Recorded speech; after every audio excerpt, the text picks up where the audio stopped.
Putting God first can be difficult.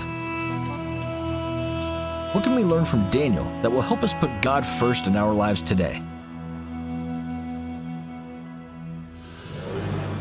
Daniel was a young man when he was taken into captivity to Babylon, the capital of the greatest empire the world had ever seen.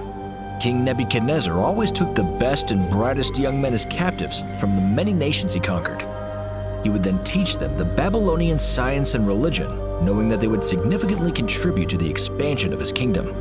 10,000 young people were taken along with Daniel, and from them, the best of the best were sent to the palace.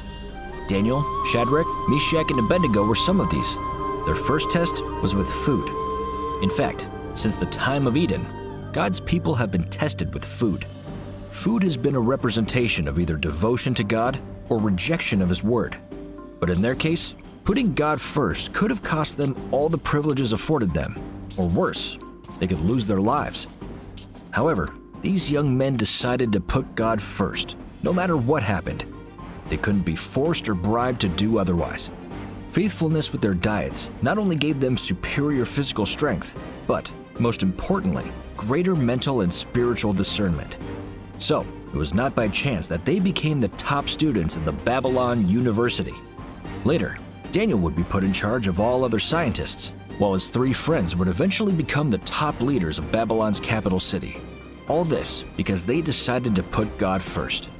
Shadrach, Meshach, and Abednego were willing to be burnt alive rather than compromise. They said, "If we are thrown into the blazing furnace, the God we serve is able to deliver us from it, and He will deliver us. But even if He does not, we want you to know, Your Majesty, we will not serve your gods or worship the image of gold you have set up." As an older man, Daniel would rather be thrown into a den of lions than to stop praying first thing in the morning. But God came through again, and Daniel lived to praise Him and become the prime minister of Babylon.